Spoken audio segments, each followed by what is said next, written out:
She will offer the skills and perspectives necessary for more lasting change. Please welcome Dr. Robin DiAngelo.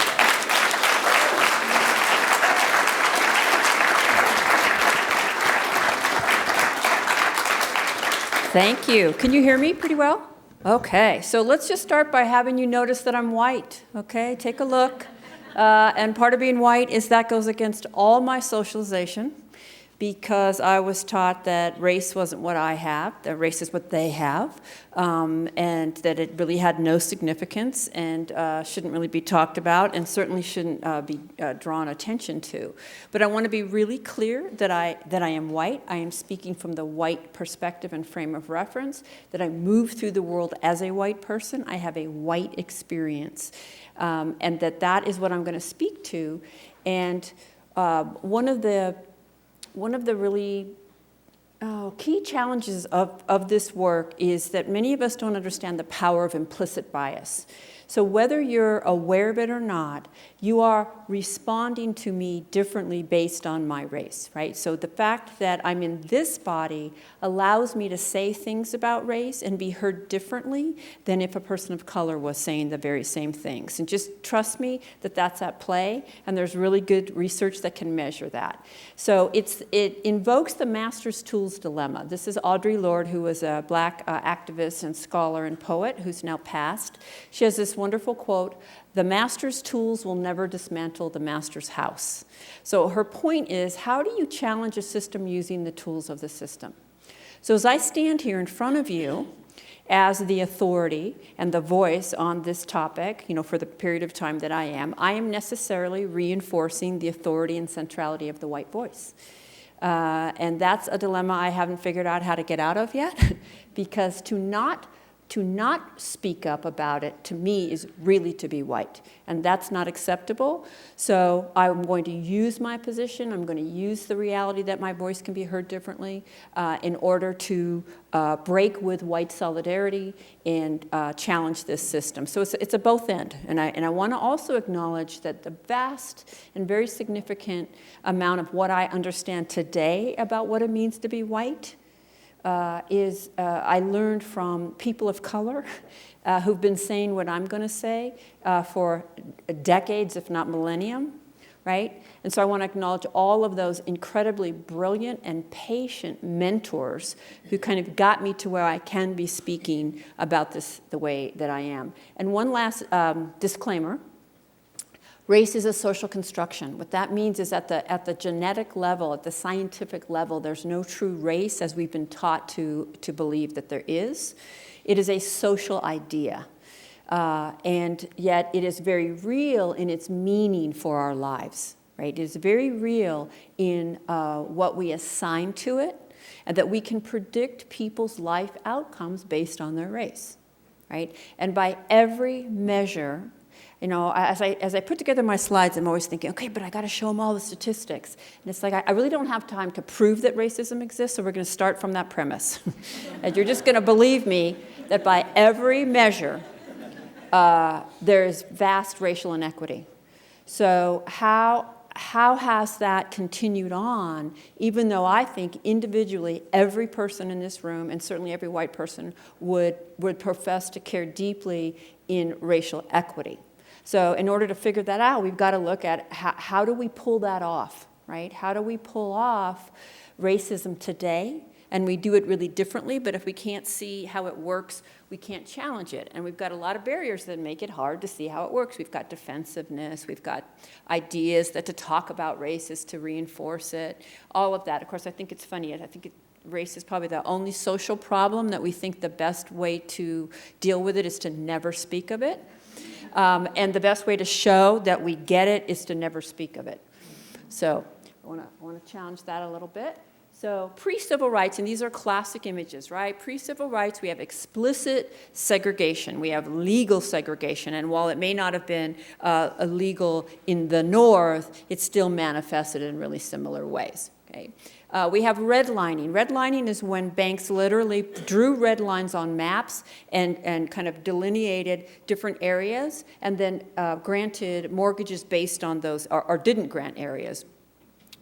didn't grant mortgages based on those areas. So you could legally say, I'm not going to give loans to people that live in traditionally Black or Latino neighborhoods, right? And so that, in large part, was the creation of ghettos, what we think of as ghettos, right, is redlining. Now, that's no longer legal, but I'm showing you these images because I want you to hold these two really key aspects of pre-civil rights racism, and I want to show you what that looks like today, okay?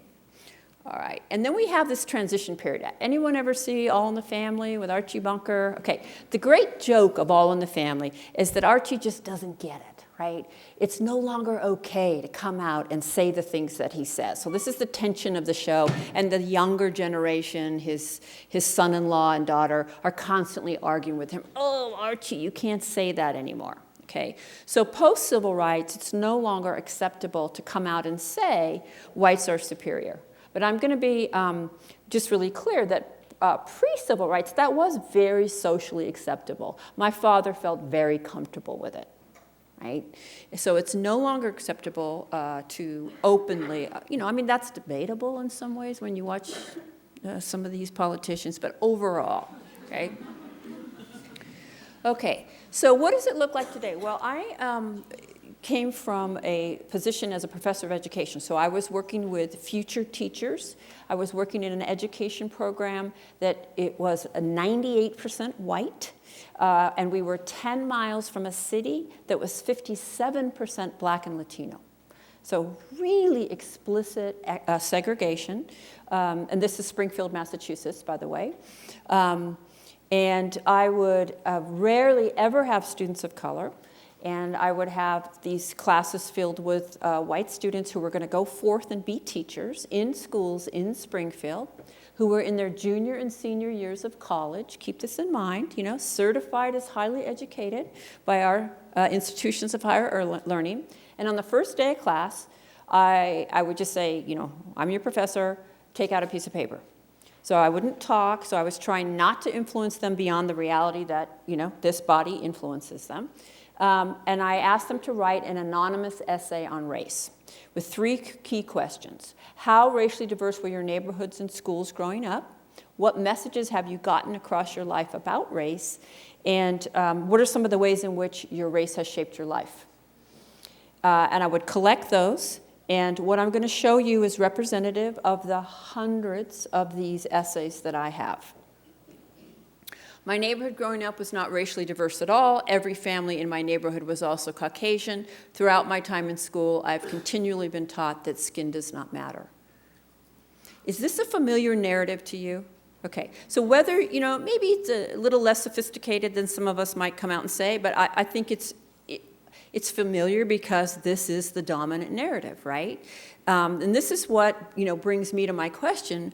What does it mean to be white in a society that proclaims race meaningless, yet is deeply separate and unequal by race, right? How do we pull that off? And I'm hoping that you can see there's just 3 sentences here, which also indicate this is as much as most students can be bothered to write about it. This is it. And there's a pretty big contradiction in these 3 sentences, right? Which, if we had more time, I'd do call and response, but I'm just going to tell it to you. How do you teach people that race doesn't matter in segregation, right? How does that happen? And if race doesn't matter, why is it so segregated? Okay. So the first thing we have to do is have some shared language, and one of the great challenges of trying to have this conversation is we don't use the same terms in the same ways. So in the mainstream discourse, people use prejudice, discrimination, and racism interchangeably. They are not the same thing. So I want to just take a minute to really distinguish between these concepts so that when I say racism, you know what I mean, okay? So prejudice is prejudgment. It's what's in your head, and everybody has it, okay? It is not humanly possible not to have prejudgment about social groups that you don't belong to. Unfortunately, we're taught that it's bad to have prejudice. So what that does is keep us from looking at it, and it causes us to deny it but it's not avoidable. It's not, avoidable. There is no human objectivity. Human beings cannot be objective. You can only understand the world through this cultural meaning-making framework you were conditioned to make sense of the world through. Okay?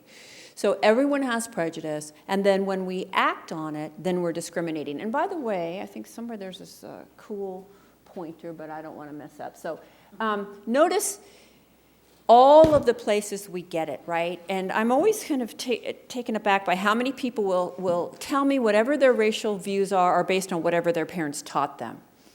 Are your parents the only influence on you? I'm just curious about that.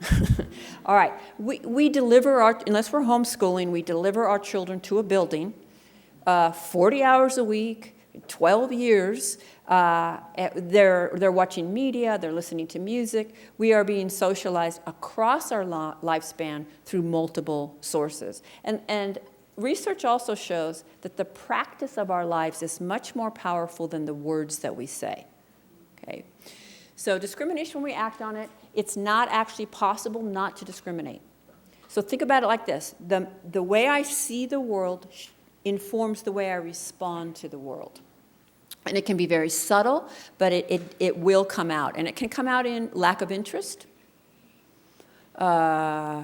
segregation, benefit of the doubt to some people but not others, right? Just these kinds of subtleties. So if we think about prejudice as hatred and discrimination as violence, I don't think we're going to relate to it. So we've got to understand it in its kind of continuum. All right, but then we get into oppression. And oppression is different. It's a group's collective prejudice backed by the control of the entire system. So now one group is in the position to infuse its prejudice into the very fabric and foundation of the society, right? So it's legal authority and institutional control, and it is embedded in all institutions: media, family, religion, education, language, economics, criminal justice, and also in cultural definitions of what's normal, what's real, whose experience is attested to and whose experience isn't, who's beautiful, who's valuable, who's well-behaved, who acts right, who talks right, etc., right? So oppression is, again, it's transformed from the individual level, which everybody has prejudice and everybody discriminates, but only the group that wields institutional power can actually oppress another group at the group level. So I want to use two examples to illustrate that. The first one is the example of women's suffrage. Women got the right to vote in 1920. Who gave it to us? All right, men.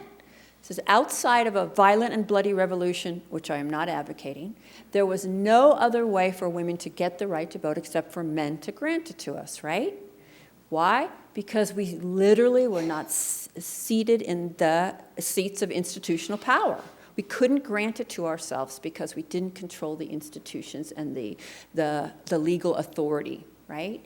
And while obviously men had to get on board, and be advocates and convince other men and speak for women, because women couldn't really speak for themselves in many public forums. So clearly there were men who were allies, and that eventually grew to a tipping point so that suffrage was granted. All men still benefited from patriarchy.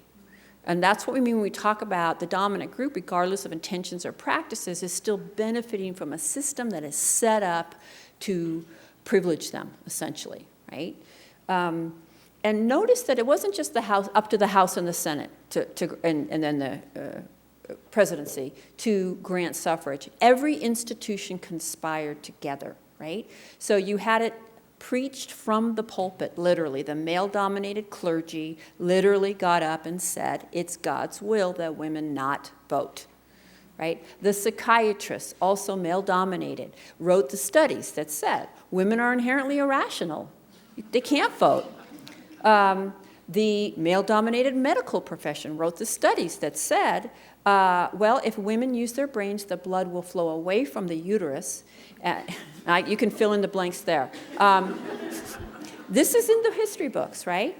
And then ultimately, the military, if women were to come in and seize power, right? And so if we've got to be honest about the difference between institutional power and individual intentions or acts.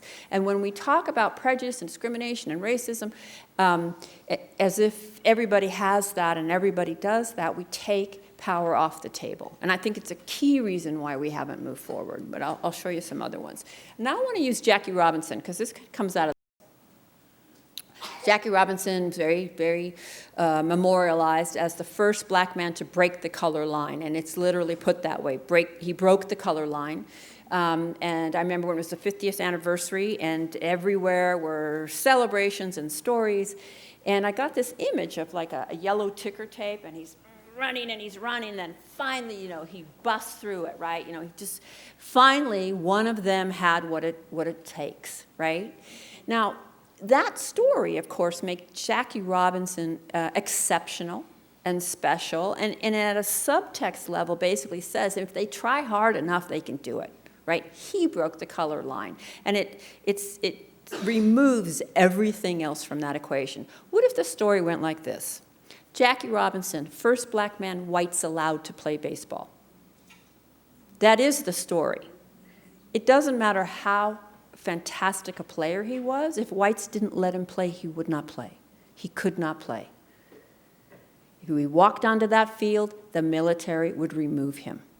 White people had made the policies that kept him from playing, and white people had to change the policies. We've got to keep that in mind, right? Okay, I forgot that picture. So, by the way, apparently August 26th is the anniversary of suffrage. And you know how Facebook puts out these happy holiday little things, right? So they put this out on the anniversary of suffrage this year, and then somebody did this.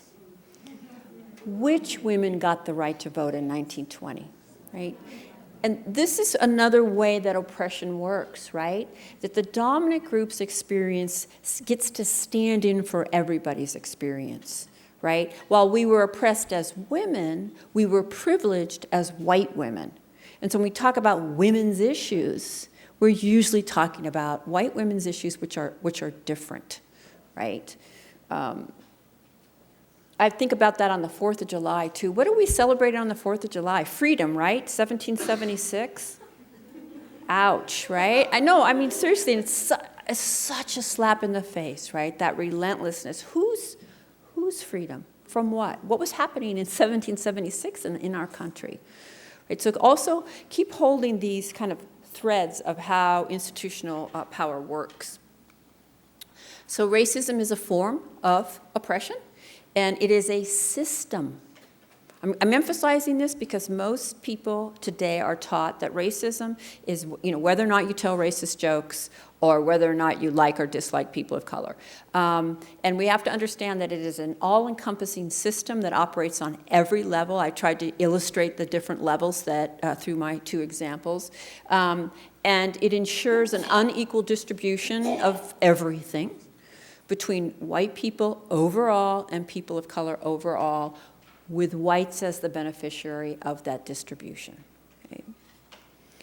So, institutional power. Let's just look.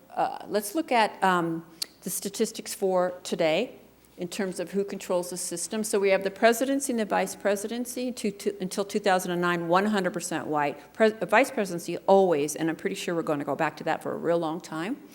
The U.S. Senate today, 2016, is 93% white. The House of Representatives is 83% white. The Supreme Court is 66% white. The Fortune 500 are 98% white. And by the way, this is the power right here. I think this is the ultimate power. But I'm trying to show you that if I showed you the statistics on men in government, it would be really, really close, because oppression is deeply embedded, taken for granted. It is not fluid. It does not change overnight. The same groups who have held institutional power continue to, right? So Marilyn Fry is a scholar who has this metaphor of a bird cage. I think it's a beautiful metaphor to illustrate oppression. So if you walked all the way up to that bird cage and you put your face against it, it's kind of like looking at a hole in a fence. You're not going to see the bars anymore. You're taking a very micro or myopic view of the bird, and you're looking at the bird going, what's the problem? Right? The little door's open. Why doesn't the bird just fly away? Why don't they just do X, Y, and Z? But if you step back and begin to take a macro look, right, you'll start to see these bars, and then these bars, and these bars, and you begin to see the interlocking system that makes it, while not impossible for that bird to fly away, highly unlikely, and we can very easily predict the ability that they're going to have or the barriers that they're going to have to face. Okay, so let's look at what some of those bars are. And as I do this, I think any person of color on this campus or in this environment is going to be able to relate. So we have the institutions. Oops, let's go back. It's supposed to come up one at a time. There we go. Ideology, history, culture, microaggressions, the continual threat of violence, isolation, internalized oppression, rewards for conformity. You're going to get much farther if you keep white people comfortable and you don't challenge us. Then we can feel good about including you. The burden of representation, if you succeed or fail, you feel the weight of that on you. Invisibility, unacknowledged historical trauma.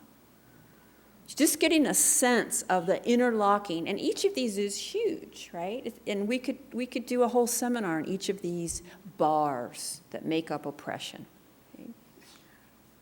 So I think the most brilliant adaptation of racism, so simple, since the Civil Rights Movement, is what I call the good-bad binary. Prior to civil rights, it's bad to be racist. Prior to civil rights, it's okay to be racist. Post-civil rights, it's bad to be racist, right? And so you have this kind of racists are bad, and we can fill that in. They're ignorant and bigoted and prejudiced and mean-spirited, old, Southern, probably drive a pickup truck because we've got to get some classism in there, right? This is your racist. And then not racist is good, and you're educated and progressive and open-minded and well-intended and young. Northern, vegetarian, live in Portland,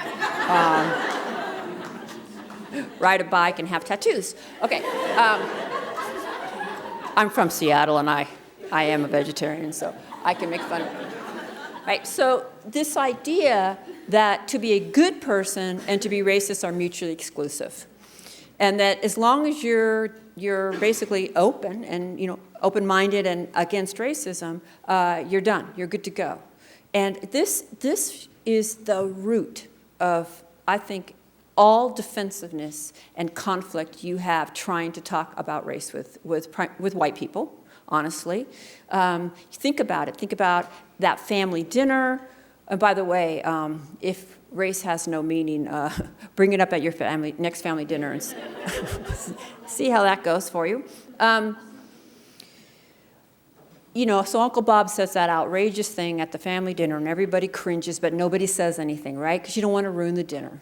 Because if you say something, Uncle Bob's going to get defensive, and then people are going to, and why don't you lighten up? And it's just going to be really difficult to talk about, so we don't bother. And it's all rooted in this idea that these two things are mutually exclusive. So if I could get rid of anything, it would be this. And if any white person in this talk today that I'm giving, it feels defensive at any point, see if it isn't rooted in this. And then, of course, there's another adaptation, which is individualism. That you don't know me, you don't know how I'm different. And I'm going to say, yeah, I don't know your life story, but we all swim in this water. And, if you're not sure that we're getting collective messages, walk down the toy aisle in Target and see if you notice anything around gender. Okay. All right. So this is my metaphor, and as doing this work, this image formed in my mind as I listened to the things that white people say so predictably when the topic is race and racism, and the images of a pier or a dock, because it just seems to float there, and for me that signifies the superficial nature of these things that we say. So let's look at them. I was taught to treat everyone the same. Anybody ever hear that? Okay, you ready? No, you weren't.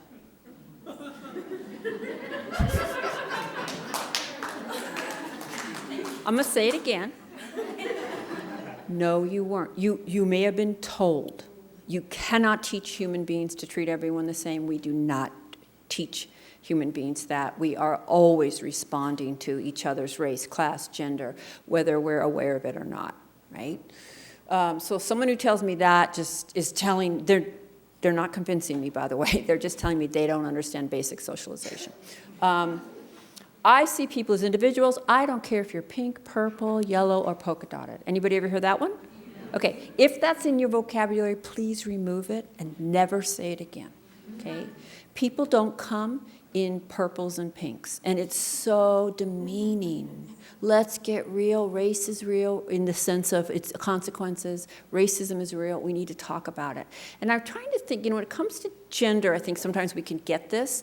So let's imagine that I'm the only woman I'm up in the administration, and I'm the only woman in the group, and one day I kind of pick the one guy I think might be open to it and say, I gotta talk to you. I don't know if you're aware of it, but in those meetings, they're agony for me. Every time everybody's listening and taking notes, and then as soon as I speak, everybody puts their pencils down and gets up for coffee, and or they say nothing to my comments, and then 5 minutes later, a man says the same thing I just said, and everybody says it's great. Okay, you can imagine that. So I've gone to this man, and I've said, I got to talk to you about this. And he says, I don't see you as a woman. I don't care if you're a woman. I don't care if you're a troll or a gnome. Would that be shocking? Okay, all right. Is my point taken? Racist in the past doesn't have any meaning. Everyone struggles, but if you work hard. My parents weren't racist, that's why I'm not racist. Or my parents were racist, that's why I'm not racist. It doesn't really matter what comes before it, what comes after must always be that I'm not racist. And so have you noticed this? Okay. So-and-so just happened to be black. And I'll probably drop my voice when I say it. Just happened to be black. I would also actually remove that from your vocabulary because any version of she just happened to be black, but race has nothing to do with what I'm about to tell you. I needed to tell you that she was black, but I also need now to tell you that the conflict between us has nothing to do with it. And honestly, while I might not know what it has to do with it, I can't say it has nothing to do with it. We're always responding to each other. When a man and I get into a conflict and a woman and I get into conflict, there's different nuances based on the histories and the socialization that we bring with us. Okay. Oh, I was in the military. This one kind of blows my mind, to be honest. I've actually gone back and forth with people that insist that because they were in the military, they have no racism. So even if I'll give you, and I'll give it to you just so we don't argue, I'll give you that, yes, we're all wearing green. Although if you know anything about recruitment of the military, but okay, so we're all wearing green, but who are you killing? And how are you trained to do it, right? This idea that there's no racism in the military is kind of mind-boggling to me. Okay, now, if we're sophisticated and we live in Portland or Seattle like I do, we may know not to say those things, right? So I'm going to get us too. Let's see. What do we say? We say things like, I work in a very diverse environment. I have people of color in my family. Okay, so let's stop on this one for a minute because for me, I'm poking fun at this a little bit so get you to laugh, maybe see yourself and kind of bring the defenses down. But also it's been really useful for me because, trust me, I hear this stuff day in and day out from progressive, so-called self-proclaimed progressive white folks. And it's been useful for me to go underneath and try to figure out what they're drawing from because then I can speak to that. So how many of you in a conversation about racism with a white person have heard some version of this? I have friends, I know people. Okay, so see, and just notice how familiar it is, right? That's also really key. As a sociologist, you want to notice patterns. Patterns are really useful to help us figure out how stuff works, okay?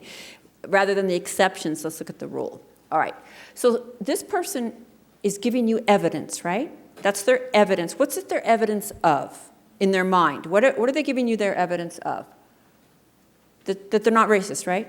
Okay, so if that's their evidence, how are they defining racism? Conscious dislike, right?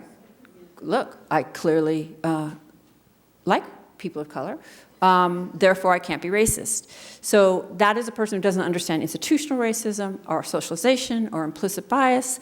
And also, if we go even further, it's actually kind of ridiculous, right? Because a racist couldn't work 3 cubicles down from a person of color. Here's another one I often get. No, I'm not racist. I used to live in New York City. Because a racist couldn't walk down the street and see people of color and not lose their minds, or seeing people of color makes you not racist, or, it's actually kind of ridiculous, right? So, however, if I hear this, now I know, oh, they don't understand implicit bias, so now I know where to go with them. Okay. I used to live in New York. I can't believe how white it is here. My children are so much more open. Teachers love this one. I don't see color, I just see children. Okay, here's the problem. And there's a big adaptation of racism since civil rights is colorblindness, right? I mean, it takes these things that seem positive, right? Now racism's bad. Let's make it so bad nobody can look at it in themselves, right? Don't look at the color of my skin. Let's pretend nothing's happening and none of this matters, right? The problem with this is that by 3 or 4 children, all children have internalized the racial hierarchy. In other words, by 3 or 4, okay, I want to say something provocative right now. All children know it's better to be white. No one misses that message. That message is coming at us 24/7. I will show you that soon. They know. And so us projecting this romanticized idea onto our children is not helping us prepare them. That's the problem with that, okay? I already know all this. That person's telling me that, here's a version of that. I marched in the 60s. So because I marched in the 60s, I am now certified for life. And there's no nuance or complexity that's happened since the 60s that I need to actually know anything about. Okay. We don't like how white our neighborhood is, but we had to move here for the schools.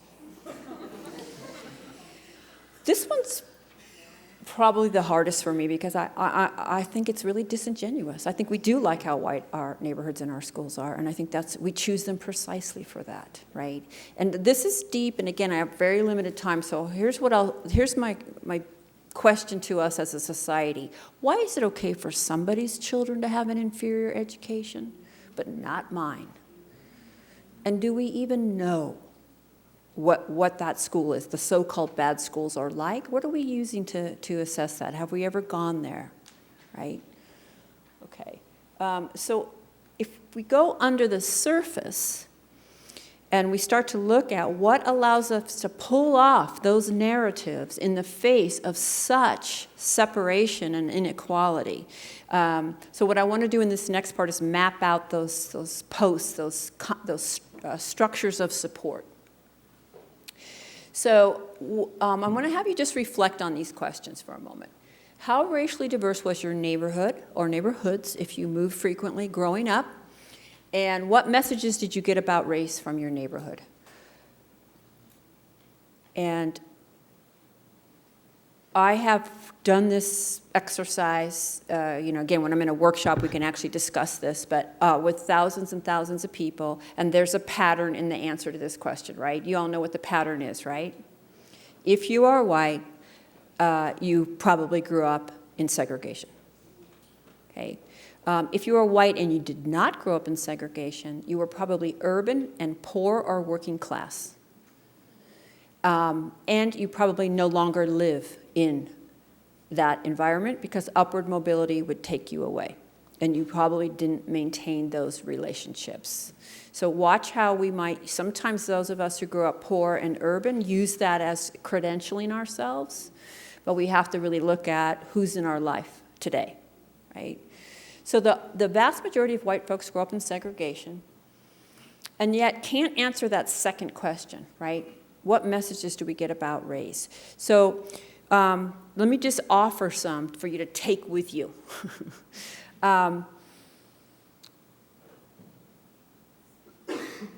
Why are our neighborhoods segregated, right? So think about that, and think about whatever if you have kind of a really knee-jerk response to that, that'll help you see the ideology that we use to justify it, right? It's just natural, it's just human nature, people like to be with their own, and some people like to be with their own with all the goods.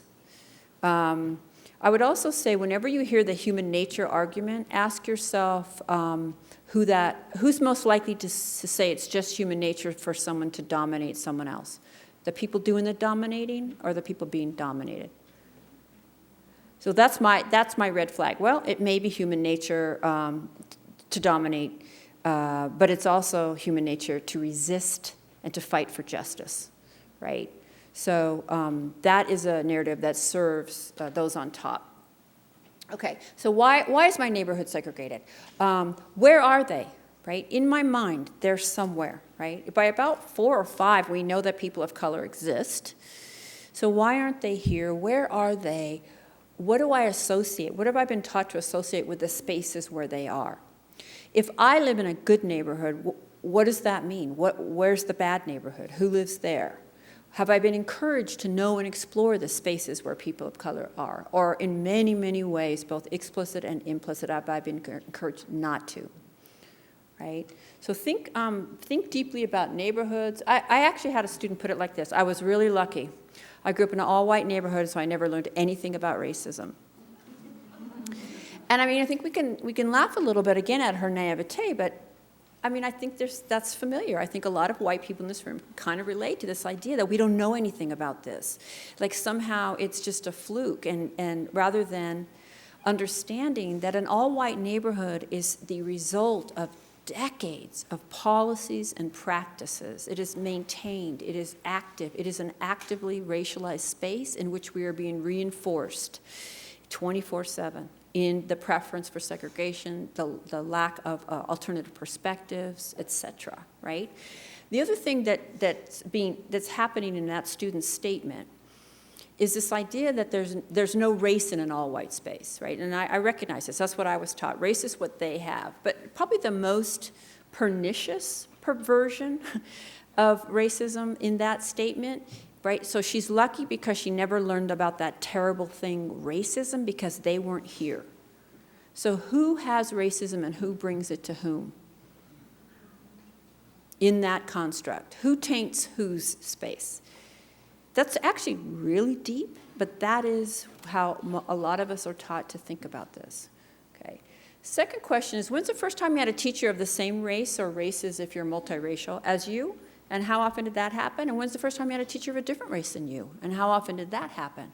And why might that matter? Well, the pattern here is, if you're white from the time you began, and you can have a graduate degree and never have had a teacher of color.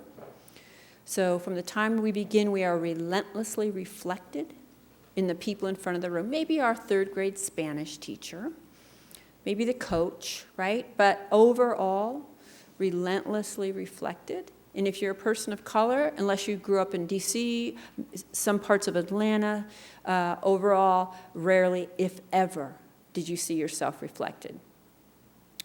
And that matters for many, many reasons, but let's just look at these 2 questions, and I'm going to tell you that the teaching force is getting whiter, not less. It's up in the 80%, and some places 93% white.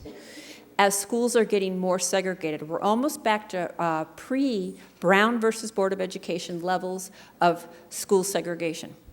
So you have this stunningly homogeneous teaching force who grew up in white neighborhoods, only had white teachers. So where do we get our understandings of people of color? Well, not from authentic relationships. We get them from the most egregious and problematic sources. We get them from television, movies, media, songs, watching Cops and MSNBC Lockdown and Jerry Springer and all of it, right? That's how we get our understandings. So this teaching force is now, they're not bad people, okay? They're not more or less racist than any other group of white people. But they are in a really powerful position to determine who's smart And you enter in with the frame that Black people in particular and Latino people in particular are not inherently intelligent. And again, I'm saying that because you can't miss that message. It's circulating all around us. And it's subconscious, and yet at the same time, we can never admit to it. So you see this dangerous brew. And you have a disparity in punishment rates, in being sent to special education, in testing, in essentially the school-to-prison pipeline. That's the result. Okay, so I'm going to give you an image. I'm going to start now in this next part showing you images that capture what I'm talking about when I say these things, like that these messages are circulating. This is my message for, to kind of capture education. So this is the College Jeopardy Champion Playoff. So these are the college champions. They're, again, our best and brightest, certified as highly intelligent and super smart, because I wouldn't do good up on Jeopardy. And that is the board at the end of their game. And as we can see, there's a category not one of them touched. So that obviously was the hardest category, even for these supersonic smart people. And they didn't want to lose. So for me, it would have been astrophysics, chemistry. To be really honest, it could have been algebra.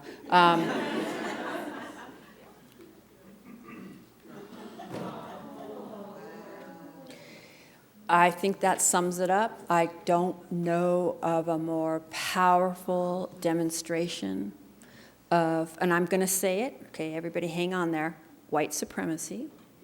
White supremacy is not the KKK. It is this constant water of whites as superior and central. And the more disconnected we are from our history, the more it flourishes. And this, again, I don't think I can do justice. I just have to say, read Between the World and Me by Ta-Nehisi Coates, and then keep thinking about this. We don't know our history. We don't know how we got here. We don't know where we came from. And if we can't answer those questions, we just simply cannot understand or see racism. Okay.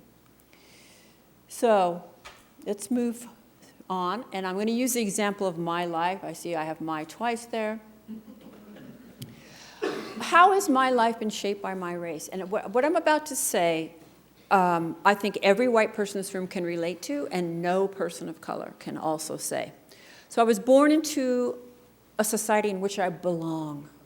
I belong in virtually every situation deemed normal, neutral, or valuable. I move through the world with a deep, internalized sense of belonging. I belong in that faculty meeting. I belong at that church service. I belong at that block party. I belong when I deal with my daughter's teachers and her camp counselors. I belong at that wedding. How many of you have been to a wedding? If it wasn't 100% white, it was pretty close. Okay, day in and day out. And I cannot underestimate the depth and power of belonging. It's in my bones. It's in my muscles. It's in my posture, it's in my health, it's in what I reach for, what I see is open to me, belonging.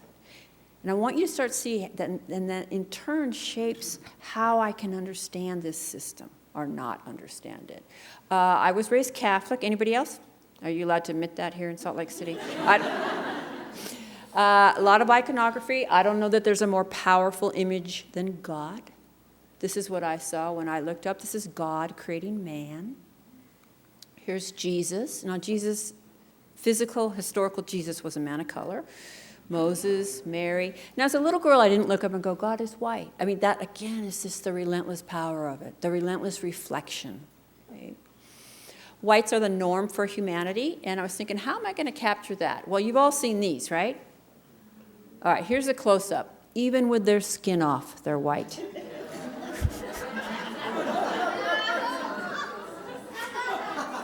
You can imagine how excited I was when I saw that picture. Okay. Here's Adam and Eve, the first human beings, which, of course, the first human beings came from Africa. Constant messages that it's better to be white. Here's best hair. We got Halle Berry in there with straightened hair. You know, this covers the world's next top models. You don't have to read any of these magazines for this to be operating on you, and actually the less you think about it, the more it's affecting you. Right? Those are just hot women, right? Now, I would imagine Sports Illustrated has a pretty diverse readership. This affects how relationships, who's attracted to whom, etc. Yep. Fresh Faces of Hollywood. By the way, 2 of those faces were on the cover before, so they're not actually that fresh. And this was the same year that Zoe Saldana was in the largest grossing film of all time, and Gabore Sidahe was in Precious and was up for an Academy Award. Okay. I think Sexiest Man Alive is ridiculous, personally, especially when they put Adam and Levine on the cover, but I'm not fond of him. It's his arrogance. But just that relentlessness, right?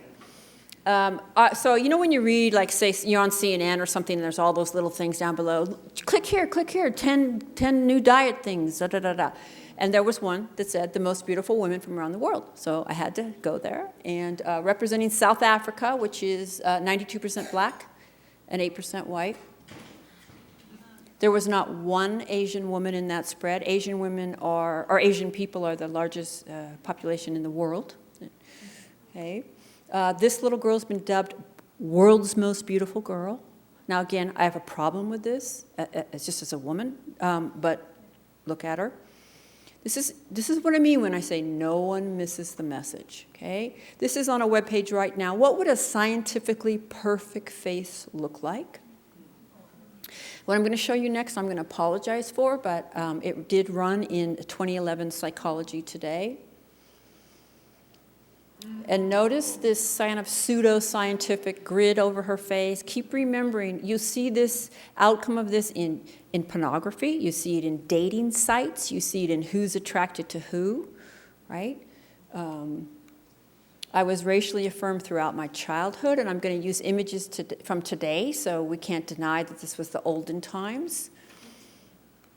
Okay, do you get how blockbuster Frozen is? And that it's been exported worldwide, and how many little girls of color I've seen with that backpack, and just... This is Ayala Jones. She's a little girl that was killed in a police shootout in her home in Detroit. What's particularly poignant for me about this photo is look how she's posed with those Disney princesses. This is what I mean when I say you can't miss the message, and parents have to work incredibly hard to push against it, okay? We'll get the boys, because toys are so gendered. This is the Academy Board of Governors that decide the Oscars. All of us are shaped deeply by film. Unless you were homeschooled or whatever, films really, those who write and direct films are our cultural authors, and they shape our dreams, our desires, our understandings of sexuality, romance, family, normalcy, conflict, adventure. We're all shaped and socialized by film. So those who write and direct them get to tell our stories. What percentage do you think are upper-class white men?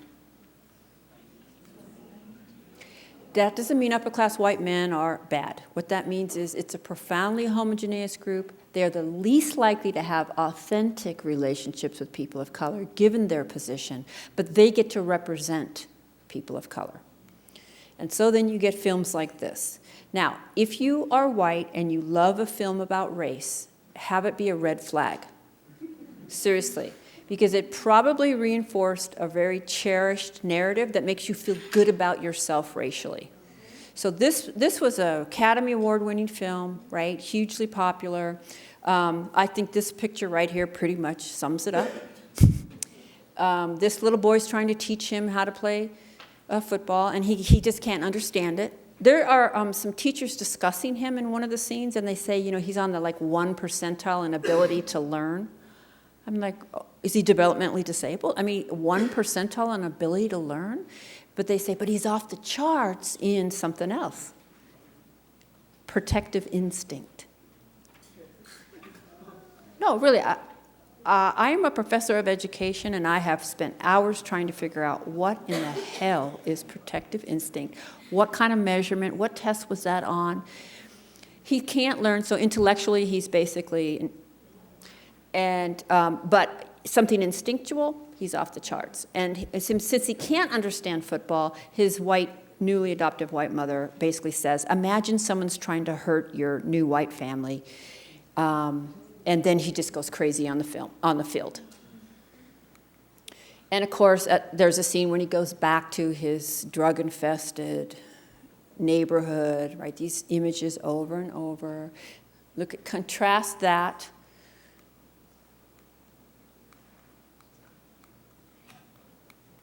We'll go this way. Oh, there's something right there.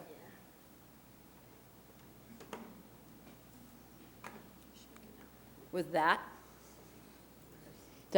Christian benevolence, that abundance, that Savior, saving him from the horrors of his community. This is, can you see the token women of color in this? I mean, it's hard because they're on the end, where they usually are.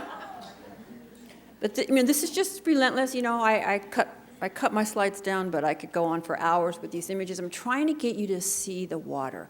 And that each of these images, they don't stand alone.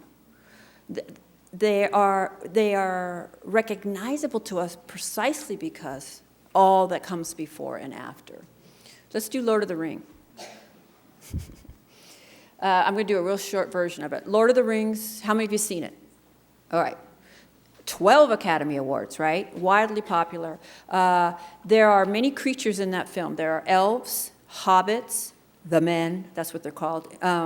There's wizards, right? There's elf queens. So there are many, many crowd scenes. 100% every crowd scene is white. Not even a token brown face as the camera pans through the, you know, like in Harry Potter, they'll give you a couple brown faces in the auditorium, right? All right, they're trying to get to the White City, and they are, literally, and they're trying to escape the Dark Lord of Mordor. So here's our hero. And then the evil wizard makes monsters. So up until now, 100% white, makes monsters. It's that, I don't know how much more explicit you can get, and yet most people don't notice, and they get defensive when you point it out.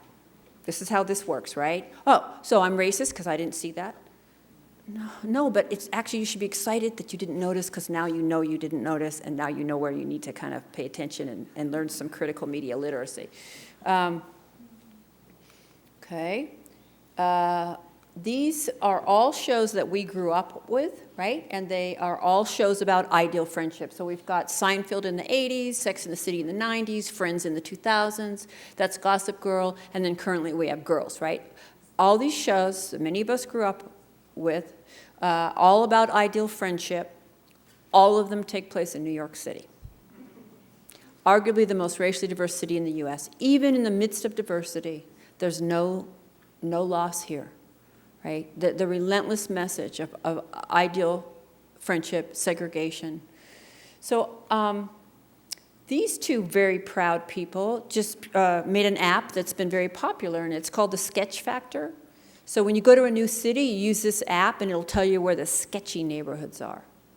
So I could use it here in Salt Lake, and you probably could name me what it's going to tell me where not to go.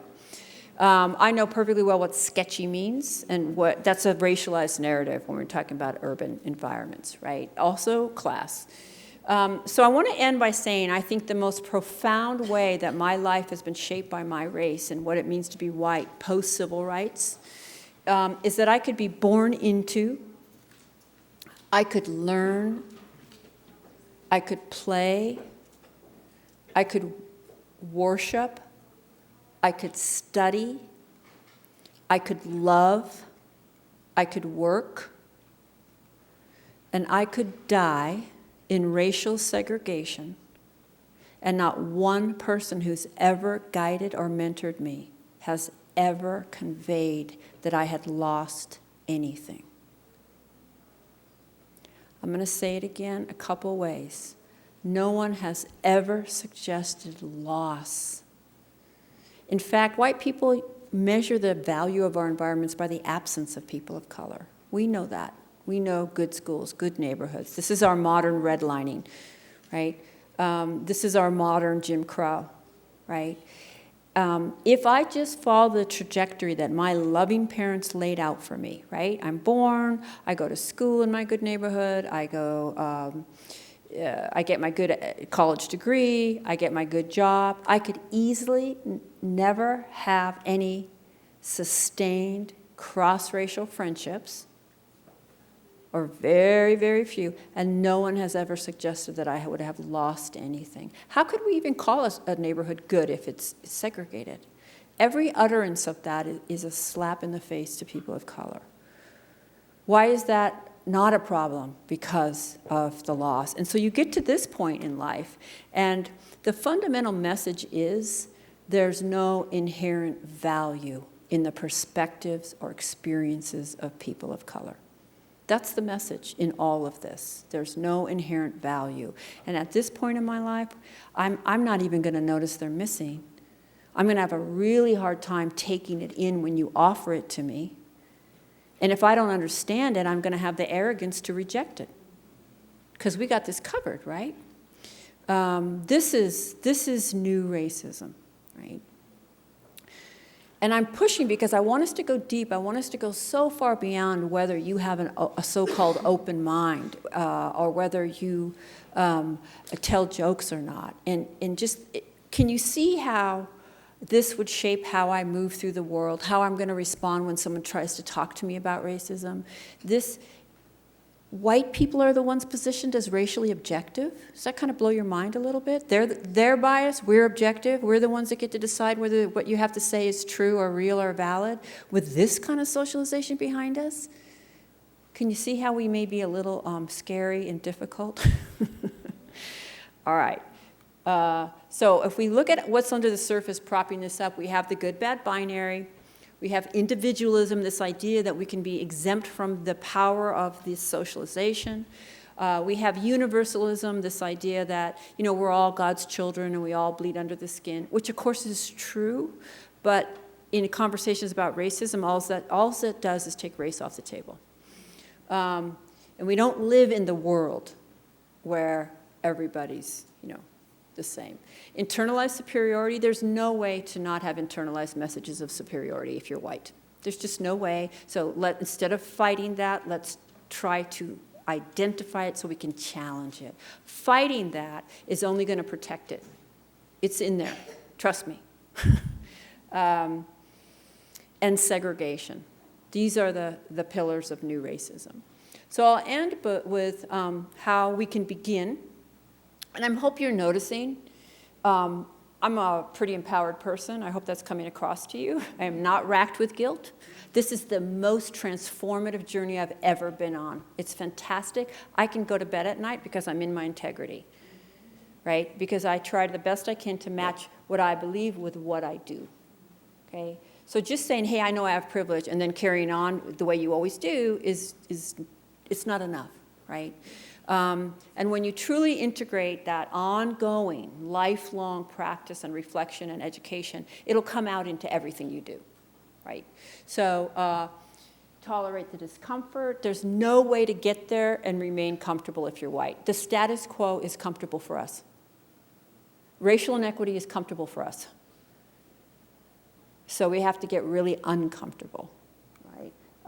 We need to challenge our racial worldviews and recognize ourselves as having a very particular and limited, and we have to have humility and listen. Listen. We need to begin to understand people of color's realities through authentic interaction rather than through media or unequal relationships. And then we need to take action. And there are many, many resources out there. What I try to do is just kind of help people see the water, stir them up, and hopefully kind of motivate you to just, oh my God, I didn't know what I didn't know. I got to keep going. All right, so I thank you very much for your time and attention.